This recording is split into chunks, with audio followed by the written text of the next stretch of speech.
Hay 5 razones por las que Pablo hizo su tercer y último viaje misionero. Así que quiero que este dato lo guardes en tu mente y en tu corazón. El libro de Hechos registra que Pablo hizo 3 viajes misioneros. El último viaje no se considera misionero, pues fue el viaje cuando el apóstol San Pablo iba camino a Roma a entrevistarse con César. Y eso lo vamos a ver en la etapa final de este estudio. Pero en este capítulo 18 al final y en el 19, Lucas nos va a llevar a lo que es el cierre del segundo viaje y el inicio del tercer viaje misionero. Así es que anota conmigo, por favor. El primer motivo por el cual Pablo hizo el tercer y último viaje misionero fue porque quería confirmar a los creyentes. Eso era lo que había en el corazón de Pablo. Y en el capítulo 18, en los versículos 22 y 23, observa conmigo lo que Lucas dice. Habiendo arribado a Cesarea, es una ciudad, subió, dice Lucas, para saludar a la iglesia, a los que estaban en Jerusalén. Y luego descendió a Antioquía. Y después de estar ahí en Antioquía, salió recorriendo por orden, dice Lucas, la región de Galacia, la región de Frigia. Y observa, ahí viene la parte que quiero que subrayes en tu Biblia. Lucas dice que Pablo hizo ese recorrido para confirmar a todos los discípulos. Y como siempre lo hemos hecho a través de todas las series, si tú me dices, pastor, yo no me ubico, yo me pierdo con los mapas. ¿Había mapa webs y había Google Maps en ese entonces? No, no había. Por eso hemos utilizado ayudas visuales para que te ubiques. Y en ese mapa que tú miras en pantalla, tú puedes ver exactamente desde dónde comenzó el apóstol Pablo su recorrido. Si tú miras, Antioquía está al norte de Jerusalén. Entonces, Lucas dice que cuando Pablo llegó, fue a la ciudad de Jerusalén y luego fue a la ciudad de Antioquía. Y estando en la ciudad de Antioquía, donde tú ves el círculo de color, Lucas dice, Pablo se dispuso a recorrer nuevamente por orden todas las ciudades con el propósito de confirmar a los creyentes. Dicho de otra manera, como tú puedes ver en el mapa, la Biblia le llama Asia Menor a esa región. Pero en tiempos actuales no se llama Asia Menor, en tiempos actuales se llama el país de Turquía. Por lo tanto, lo que Pablo está haciendo es atravesar de esquina a esquina el país de Turquía, visitando a las iglesias y a los creyentes en donde había predicado en su segundo y en su primer viaje misionero. Si tú me dices, pastor Eric, ¿cuánto habrá recorrido Pablo en este viaje? Bueno, te va a sorprender, porque tu servidor calculó la distancia de lo que esto significaría. Y a mí me sorprendió porque el dato es que Pablo recorrió más de 1,400 millas para hacer este viaje. No había carros, no habían vehículos, no habían carros eléctricos, no había otro medio de transporte, no había trenes, no había aviones. Entonces lo muy seguro es que Pablo lo hizo o ya sea en una bestia o en algún otro tipo de medio de transporte, y en última instancia lo hizo a pie. A mí me sorprende la vida de Pablo. Si algo me ha tocado el corazón es ver la determinación que este hombre tenía para que otros conocieran de Cristo. No importaban las distancias, no importaban los medios climatológicos, no importaban las tempestades, no importaban las acechanzas, no importaba nada. Lo que él quería era que las personas escucharan el mensaje del evangelio. Y a mí me impacta mucho esto. En este punto, Dios en sus perfectos planes hizo que Pablo no estuviera solo, sino que dice Lucas que Pablo tenía el apoyo de un hombre llamado Erasto, que se convirtió en discípulo, de otro llamado Gayo y de otro llamado Aristarco. Por lo tanto, Pablo no está solo, sino que Pablo está acompañado por Timoteo y por estos nuevos creyentes que lo están acompañando en este recorrido. Y lo que te mencioné hace un momento, el versículo 23, Lucas dice, Pablo hizo todo este viaje para confirmar y fortalecer a los creyentes que habían creído. Si tú me dices a mí, pastor Eric, ¿cuál es la carga que Shadow Mountain tiene en español para todas las personas que vienen los domingos y todas las personas de los campus? ¿Tú sabes cuál es la carga? Te lo aclaro, no que des tus diezmos y ofrendas, no, y tú lo sabes. ¿Tú sabes cuál es la carga de esta iglesia? Que tú conozcas a Cristo personalmente.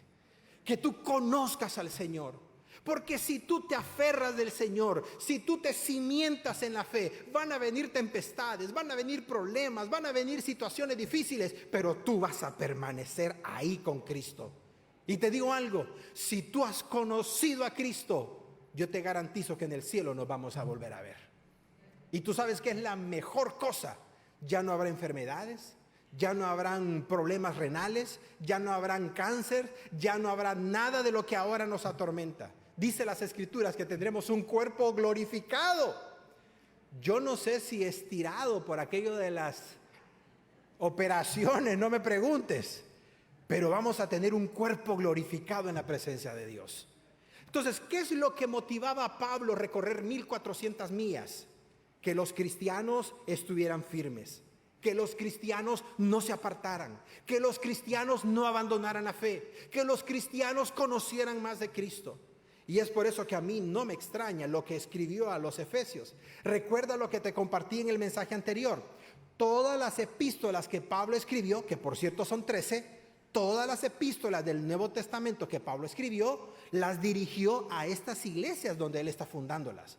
Por lo tanto, quiero que vayas relacionando el viaje misionero de Pablo con las cartas que después va a ir escribiendo. Y particularmente cuando escribió la carta a los Efesios, observa lo que Pablo les dijo. Lo que yo quiero es que habite Cristo por la fe en el corazón de ustedes. Eso es lo que Pablo quería para la iglesia de Éfeso. Y luego les dice, quiero que ustedes estén arraigados. Quiero que estén cimentados en amor. Y cuando estén arraigados, versículo 18, ustedes van a ser capaces de comprender algo. ¿El qué? Van a ser capaces de conocer y de comprender cuál es la anchura, cuál es la longitud, cuál es la profundidad y cuál es la altura del amor de Cristo. Qué impresionante.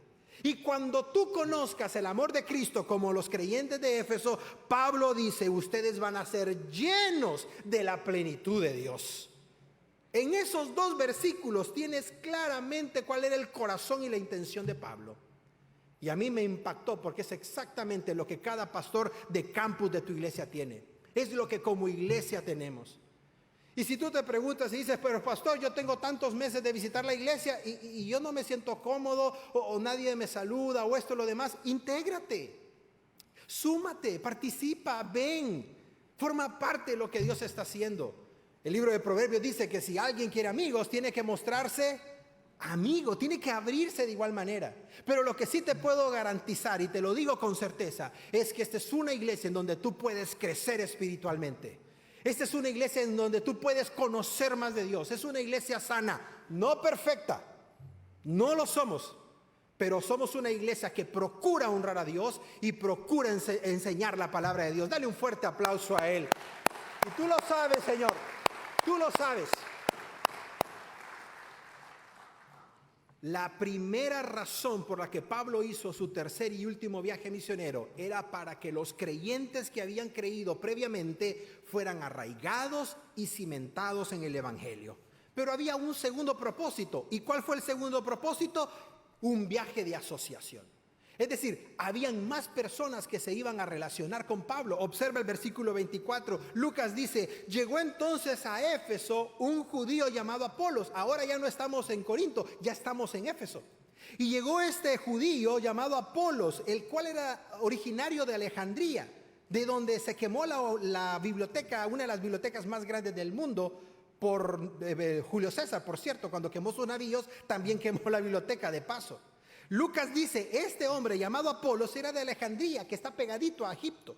Y este hombre tenía 5 características, dice Lucas. Observa conmigo la primera, era una persona elocuente. No me sorprende que viniendo de Alejandría no fuera elocuente, porque Alejandría fue una de las ciudades más cultas junto con Atenas. La segunda característica, era poderoso en las Escrituras, es decir, conocía el Antiguo Testamento muy bien. Número 3, era una persona con un espíritu fervoroso. Y observa, cuando Lucas dice espíritu, no lo menciona con E mayúscula, porque no se está refiriendo a que era lleno del espíritu. Se está refiriendo a que Apolos era una persona apasionada. Por eso utiliza la E minúscula, refiriéndose a su espíritu como persona. Luego dice que hablaba y enseñaba diligentemente. Y al final, como veremos, Lucas dice que él estuvo abierto a recibir la enseñanza de Priscila y de Aquila. Me llama mucho la atención cada una de estas características, porque aquí nosotros encontramos cuál era el modelo de un discípulo o qué es lo que se espera de un discípulo o de un discipulador. Que sea una persona que esté abierto a recibir enseñanza. Que sea una persona que pueda facilitar el conocimiento. Que sea una persona que pueda desarrollarse para que otras personas conozcan del Señor. Que tenga un espíritu fervoroso para compartir el Evangelio. Esto me hizo recordar algo que aprendí en la primera carrera que tu servidor tomó, que es en educación. Recuerdo el principio de educación que le enseñan a todo estudiante, y es: no es buen maestro el que sabe mucho, sino el que sabe explicar lo que sabe. Ese es un buen maestro. No es aquella persona que se sabe todo el Antiguo Testamento en hebreo y todo el Nuevo Testamento en griego, sino que es aquella persona que puede explicar Juan 3:16 para que un niño de primaria lo pueda entender. Te comento algo: cuando tu servidor terminó la primera carrera en educación, me mandaron a hacer mis horas sociales a un pueblo que jamás voy a olvidar. Comunidad Los Ángeles de Río Verde, San Luis Potosí. Hasta aquel lugar. Y me pusieron en un lugar que quedaba a la par del rastro de la ciudad. Teníamos que pasar un tronco que, si perdías el equilibrio, ibas a dar al río que venía con todo lo que ya te imaginas del rastro. El olor, ¿para qué te lo cuento? Y en el salón de clases me pusieron a pura persona de más de 60 para arriba. Era una clase de analfabetización. Y yo tenía que enseñarles a leer y a escribir a aquellas personas. Y yo, como recién graduado, ¿te imaginas? En la primera clase, cuando me vieron con ojos cuadrados, dije yo: no, aquí no va a funcionar esto.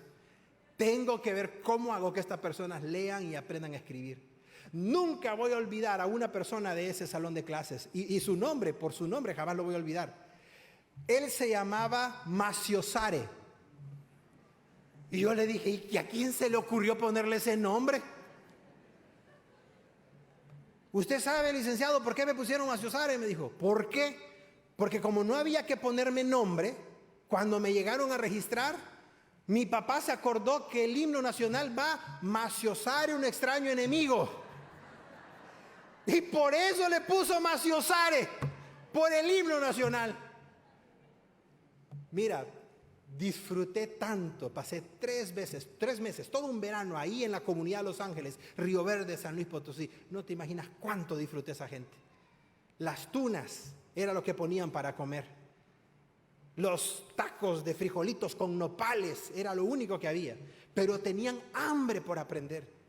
Y cómo tomaban la pluma para escribir el A, I, O, U, y cómo tomaban, era algo maravilloso. Cuando llegué a Apolos me acordé de eso. Porque si tú vienes al Evangelio creyendo que ya lo sabes todo, lamento informarte que no sabes absolutamente nada. Si tú vienes al Evangelio con una actitud de no me enseñen porque yo ya lo sé, no es la actitud correcta que Cristo espera de ti. ¿Cuál es la actitud correcta? La que tuvo Apolos. A pesar de ser muy bueno en el Antiguo Testamento, a pesar de ser muy elocuente, a pesar de tener un espíritu fervoroso, cuando Aquila y Priscila lo tomaron aparte, Lucas dice, él estuvo abierto a aprender, y de tal manera que Dios lo usó poderosamente. Y me llama mucho la atención, porque si tú me dices a mí, este es un punto importante, si tú me dices a mí: pastor, veo que Pablo se está rodeando de varias personas. Ya se rodeó de Timoteo, ya se rodeó de todos los demás discípulos, ya se rodeó de Aquila y Priscila, ahora se está agregando Apolos. ¿Por qué? ¿Por qué se está rodeando Pablo de todas estas personas? Ahora, quiero que me escuches, por favor. ¿Recuerdas el dato que te mencioné al inicio del mensaje, del año 70, la destrucción de Jerusalén? Si tú me preguntas cuántos años tiene Pablo en este momento, escúchame. Si nosotros calculáramos la edad de Pablo, aproximadamente muchos historiadores dicen que él nació en el año 5 después de Cristo, porque fue justamente cuando el Señor ya había partido a los cielos cuando él nace. Por lo tanto, Pablo no estuvo durante el tiempo del ministerio de Jesús acá en la tierra, no fueron contemporáneos, te lo aclaro. Entonces, si Pablo nació aproximadamente en el 5 después de Cristo, entonces para este punto, que es aproximadamente el 55, 56 después de Cristo, podemos decir que Pablo es un hombre de 50 años de edad cuando está en Éfeso. Y para este punto quiero recordarte que Pablo ya ha sido azotado, golpeado, lo han dejado agonizando, semimuerto en diferentes ciudades. Es decir, Pablo ha experimentado en carne propia todo lo que significa el sufrimiento de ser cristiano. Por lo tanto, tenemos aquí a un hombre que ha sido torturado, a un hombre que ha sido emprisionado, a un hombre que ha sido tomado literalmente como basura y lo han dejado en el basurero de la ciudad para que los animales se lo terminen de devorar. Así sucedió en Listra, si tú lo recuerdas. Por lo tanto, la salud física de Pablo ya no es la misma cuando comenzó su ministerio. Las fuerzas de Pablo ya no son las mismas. Ya es un hombre débil físicamente hablando, mas no espiritualmente. Ya es un hombre cansado. ¿Y tú sabes lo que el Padre hizo? En la etapa final de Pablo, el Padre comenzó a traer ayuda a Pablo para que pudiera continuar la labor ministerial que le había mandado. Dicho sea de paso, ¿tú te acuerdas lo que le dijo el Señor a Ananías cuando Pablo recién comenzaba su vida como creyente? Ananías le dijo al Señor: Señor, ¿pero por qué escogiste a Pablo si es lo peor que pudiste haber escogido? Y el Señor le dijo a Ananías: Ananías, no me digas nada, porque instrumento escogido me es él. Y yo le voy a mostrar a Ananías todo lo que tiene que sufrir por mi causa. Yo le voy a demostrar todo lo que tiene que padecer por mi nombre. Aquí se está cumpliendo. Pero Dios en su soberanía está trayendo a personas que puedan apoyar a Pablo. Me llama la atención que tiempo después, Pablo, escribiéndole a los Corintios, se expresó de Apolos de la siguiente manera. Él dijo: ¿quién es Apolos? ¿Quién es Pablo? Observa lo que él dijo: simplemente somos servidores por medio de los cuales ustedes, creyentes de Corinto, han creído. Y eso según lo que a cada uno le concedió el Señor. Entonces, aquí vemos a Pablo recalcando que él y Apolos simplemente son servidores. ¿Qué somos los pastores? Gerentes, administradores, CEOs. No, no te equivoques. Somos servidores del Señor. Eso es lo que somos. Y cuando entendemos que somos servidores, nos da alegría porque dice la palabra de Dios que el que quiere ser primero, ¿qué tiene que ser primero antes? Servidor de los demás. Así es que nunca te sientas mal por ser un servidor, y menos un servidor de Cristo. Lucas dice: el viaje de Pablo fue un viaje con confirmación, fue un viaje de asociación porque se asoció con Apolos, pero también fue un viaje de salvación. Y aquí vamos a entrar en materia, no te me vayas a perder, por favor. ¿A qué se refiere con salvación Lucas? ¿O a qué nos referimos? Bueno, estamos hablando que Pablo llegó a la ciudad de Éfeso, y en la ciudad de Éfeso Pablo va a encontrar a 12 personas que Lucas dice eran discípulos. Versículo 2 y 3 del capítulo 19. Cuando Pablo encuentra a estos 12 discípulos, les pregunta: ¿recibieron ustedes el Espíritu Santo cuando creyeron? Hagamos una pausa. Lucas dice que eran discípulos de Juan. Aclara eso. No lo pierdas de vista. No eran discípulos del Señor, eran de Juan. Sigamos con la lectura. Pablo les pregunta: ¿recibieron el Espíritu Santo cuando ustedes creyeron? Y estos 12 discípulos de Juan le responden: ni siquiera hemos oído que existe un Espíritu Santo. Y luego viene la segunda pregunta de Pablo: entonces, ¿en qué fueron bautizados ustedes? Y ellos respondieron: en el bautismo de Juan. Ahí tienes la respuesta para entender este pasaje, que por cierto es uno de los más complejos de todo el segmento. ¿Por qué razón? Porque hay muchas personas que afirman que estas personas, estos discípulos, sí eran salvos. Hay personas que afirman que estos 12 discípulos eran realmente salvos, y ellos utilizan esta razón para decir: ya ve, primero se cree en el Señor y luego se recibe el Espíritu Santo. De tal manera que hay muchas personas, muchas congregaciones que identifican dos sucesos: primero el acto de creer y luego el acto de recibir el Espíritu Santo. Pero la pregunta es: ¿será esto bíblico? ¿Y será lo que realmente sucedió de acuerdo al pasaje? Cuando lo estudiamos nos damos cuenta que no es así. Y es por eso que quiero que prestes atención. Lo primero que quiero recordarte es lo que acabo de mencionar. Lucas dice: estos 12 discípulos no eran de Jesús, eran discípulos de Juan. Y si tú lo recuerdas, Juan bautizaba por arrepentimiento. Pero las personas que eran bautizadas por Juan, él mismo dijo: va a venir uno después de mí, que él los va a bautizar en el Espíritu Santo. De tal manera que esas personas que creyeron en el bautismo de Juan necesitaban creer en el sacrificio de Jesús en la cruz del Calvario. Por lo tanto, yo te puedo afirmar, y lo voy a demostrar en continuación, que estos 12 discípulos no eran salvos. no eran personas salvas como tú y como yo, asumiendo que tú eres salvo. ¿Cuántos dicen amén? Porque si tú me dices, pastor, yo soy salvo porque yo vengo a Shadow Mountain. Yo soy salvo porque mi papá era pastor.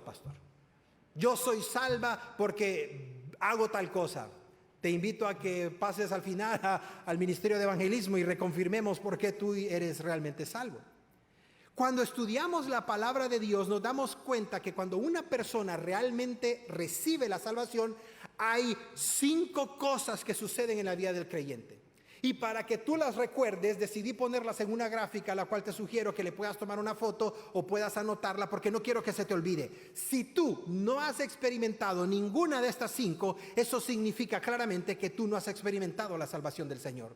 ¿A qué se refiere, Pastor Eric? Me refiero a lo siguiente. De acuerdo a la Biblia, cuando un hombre, cuando una mujer, cuando un joven recibe genuinamente la salvación porque creyó de todo corazón en Jesús, lo primero que sucede es que esa persona se convierte en morada del Espíritu Santo.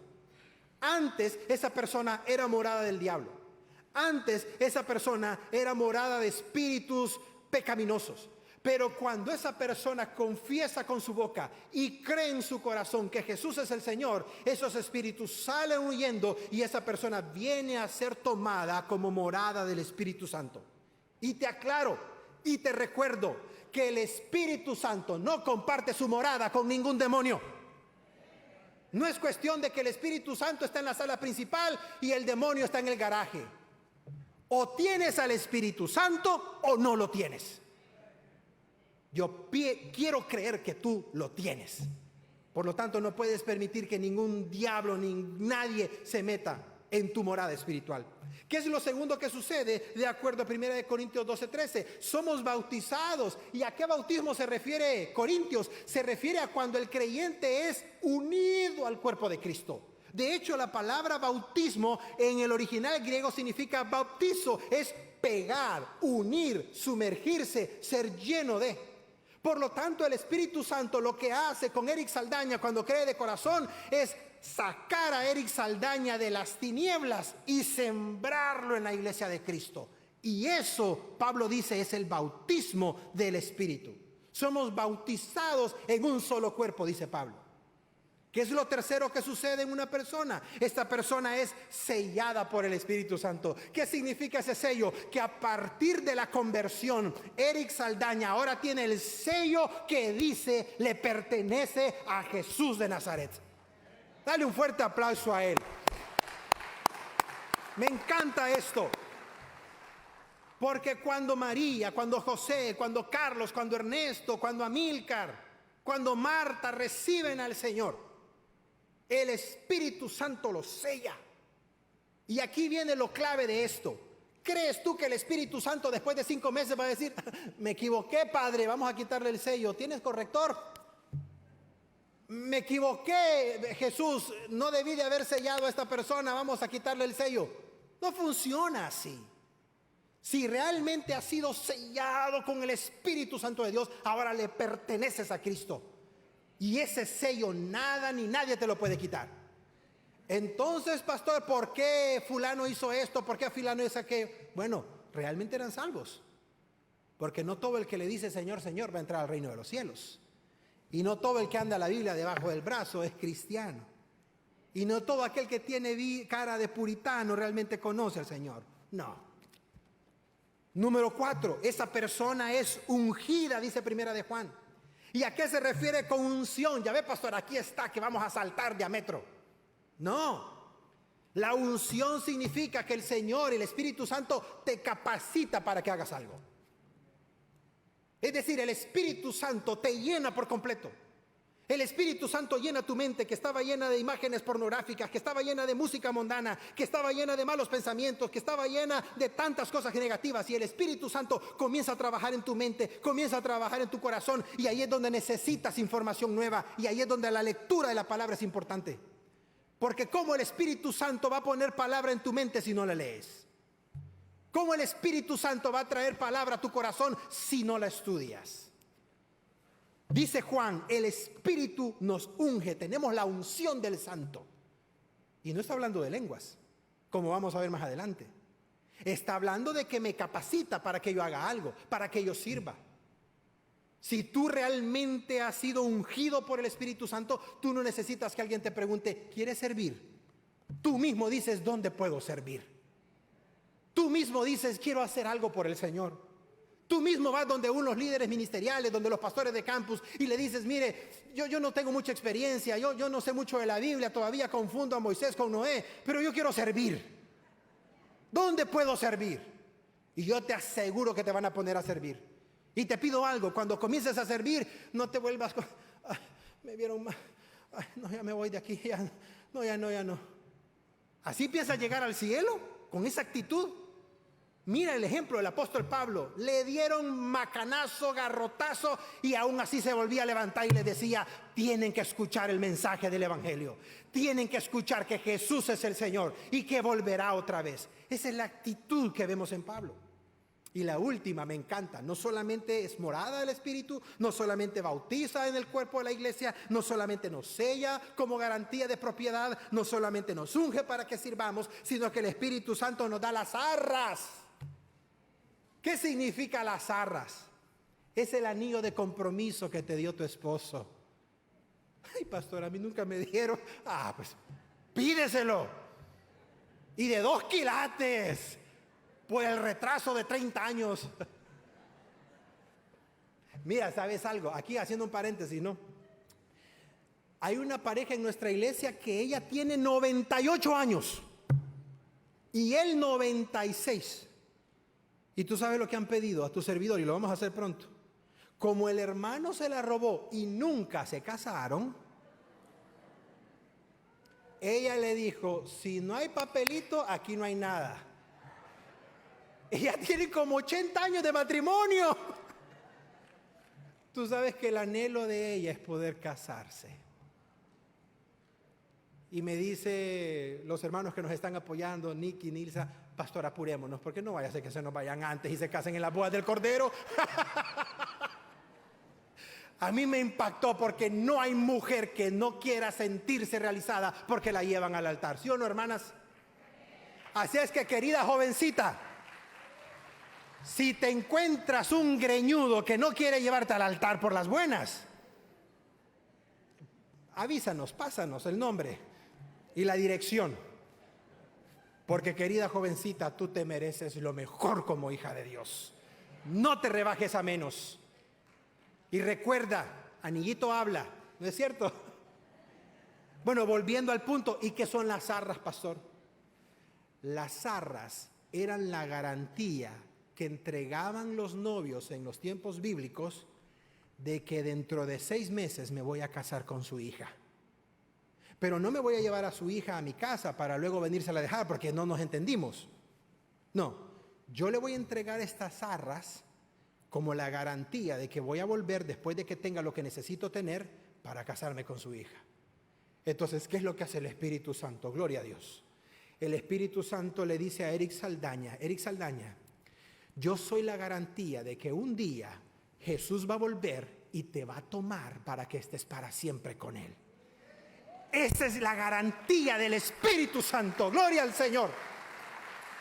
Aleluya. Y lo acabamos de experimentar con la partida de la abuelita de mi esposa. Mis hijas estuvieron ahí en la sala cuando ella partió. Vieron el último suspiro de su abuelita. Al fin entendieron mis hijas, aunque ya lo saben, el valor de los hispanos, que estamos con nuestros seres queridos hasta el último momento. Nos mordemos y nos hacemos de todo, pero ahí estamos, en las buenas y en las malas. Vivimos 20 en un mismo cuarto, pero ahí estamos, ¿no? Pero tú sabes qué es lo que son las arras. Aunque tú hayas fallecido y aunque hayas muerto en esta tierra, Dios dice, yo voy a reclamar tu cuerpo porque me pertenece a mí. Y aunque ya no quede nada de tu cuerpo, aparentemente, aún así sea una molécula de cabello que quede de tu cuerpo, Dios dice, de eso que queda, yo lo voy a transformar en un nuevo cuerpo para que ahora puedas estar conmigo para siempre. Esas son las arras del Espíritu Santo. Gloria a ti, Padre. ¿Te imaginas? Servimos a un Dios al cual pertenecemos en vida y en muerte.